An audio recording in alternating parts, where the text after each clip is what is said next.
Hi everyone out there in music land, Mike Hedding here. I've got a short little music lesson for you today on 3 tips to improve your practice routine. So practicing is very, very important to improving on an instrument or improving any skill in life.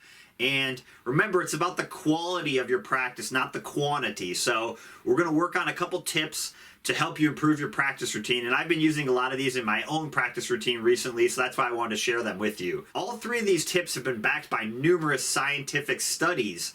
And although I'm definitely not a scientist, I trust these studies, and I've been using these tips in my practice routine, and I think they've really been helping me out. So let's dive into them. So the first tip I want to talk about is what they call retrieval practice. So this is kind of the concept that information can go in, and then you need to retrieve it, and they call that kind of the information going back out. So what I want you to think about when you think about retrieval practice is, a lot of times I think when you're practicing, it's very easy to just be overly concerned on the inputs and never really having to kind of test your output. And a really common thing I see with students that I hear all the time is, I can play the piece of music while I'm looking at it, but I can't play it when I flip the sheet over, I take the music away. So this is one of those things I think you can really work on when it comes to your retrieval practice, is flipping the music over, forcing yourself to try and recall the information. Remember, you're thinking about, how do I retrieve that information, not just putting the information into your head. If you're always just looking at the piece of music, you're always just kind of focusing on the inputs and never where you're storing that information in your head. And that's really important, because I'm sure as you've practiced yourself, you know, you can practice something while you're looking at it, but if you take the music away, it can be very difficult, and that's what you're trying to practice. So another way I use this in my own routine is basically doing these little retrieval exercises throughout the day. Maybe I have a little bit of downtime, or I'm driving in my car and I say, okay, quick, what are the notes of a G chord? Okay, G, B, D. Okay, what's a forward roll? Thumb, index, middle. What's an arpeggio? You know, again, you can use these, apply these to any instrument that you're working on. But basically kind of doing these little tests for yourself, where you're forcing yourself to go into your head, find that information, and recall it. And that's really what you're practicing, and you don't even need your instrument to do it. So I use these all the time, and it can be really fun, but it also keeps music and your practice kind of in the forefront of your mind. So you're always trying to basically retrieve these little tidbits of information, and I think that can be really helpful. And again, a lot of studies have shown that this is really one of the best ways to retain information, is you need to be able to retrieve it. And a lot of these, the articles I read talked about the struggle of retrieving the information is really important. So when you're kind of racking your brain and really thinking about it, that's all part of the process, and that's what really solidifies that material in your head. So think about that in your own practice routine. Maybe when you take out your instrument, you try and play the song that you were working on last night from memory before you grab the music. Don't just grab the music right away. Or, like I said, give yourself these little tests throughout the day. You know, how do you do a 2-finger G chord on mandolin? Okay. You know, or what are the notes to this, or what's a 1-4-5 in the key of C? You know, you can do all these little musical tests that you're just trying to see how quickly you can retrieve that information. All right, so the next tip I want to talk about, and it kind of piggybacks on this retrieval practice, is called spacing, or space practice, or distributed practice. It has a couple different names, but basically the idea behind this one is that it's not good to cram a lot of information into your head at once.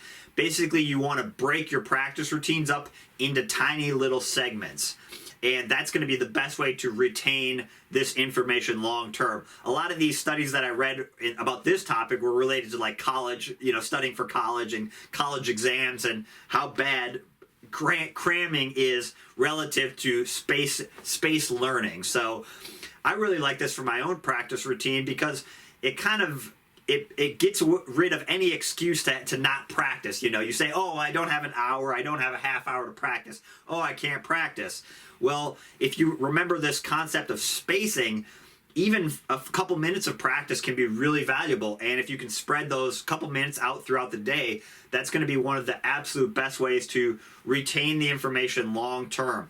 A lot of the spacing practices talked about using this to remember stuff for a longer period of time. Cramming, you can kind of remember it for a very short time and then you lose it all. Whereas if you practice it with spaced learning, you're going to be able to recall that tune you worked on maybe a year or two from now, or even if you haven't practiced it. So it's all about how you learned it initially. And if you use this spacing method where you basically break your practice routines up into short little bits, it can be really helpful for you. The other thing that, like I said, it kind of piggybacks on retrieval practice, because anytime you're spacing your practice routines out, it forces you to retrieve and recall the information that you need from your last practice session. So I kind of think of these going hand in hand. So some studies that I read that kind of recommended some tips for this would be like, practice it in the morning and then take a little time off and then come back to it and see if you can play the same piece without mistakes, or see if you can play the same piece from memory. Practice the song before dinner for 5 minutes, practice the song for after dinner for 5 minutes, that kind of thing. And I think this is really helpful because it frees you up to not have to do these long extended practice routines. You certainly can do that if you're having fun, but I think that from a lot of people, especially beginners, that can be used as an excuse to not practice because you feel like you don't have enough time to get into it. But using this spacing technique, it actually, your practice sessions can be shorter, and that can be just as effective. And the last tip I want to talk about is they call interleaving, and I think it should be called interweaving personally. I think that makes more sense to me. But basically, interleaving is the concept of mixing up your practice. Basically, you don't want your brain to kind of go on autopilot or check out while you're kind of zoning out. You really want to keep your brain actively engaged by mixing up a whole bunch of different exercises. So how I apply this to my practice is I don't just work on the same song over and over again. And you can also do it within a specific exercise. So maybe I'm working on a scale, maybe a G major scale, for example, on mandolin, let's say. Okay, maybe I start by going up the scale, and then to mix it up, maybe I go down the scale. Maybe I mix the notes up in a different order. Maybe I switch to doing strumming, and then I go back to the scale. What I'm trying to do. So what I'm trying to do there is mix up and keep my brain really actively engaged. If you feel yourself checking out or kind of getting bored or zoning out, that's a perfect time to switch gears, mix in a new routine. And again, it keeps your brain active and engaged in the learning process, and this is really important. Another thing that I think this helps people is I get a lot of questions from beginners. I've been working on this one song for 2 months and I'm getting really bored with it. What should I do? Should I continue to work on it until I master it perfectly, or can I move on? And I think if you use this interleaving or interweaving technique, it really frees you up to jump around a little bit more and keep stuff really fun for you.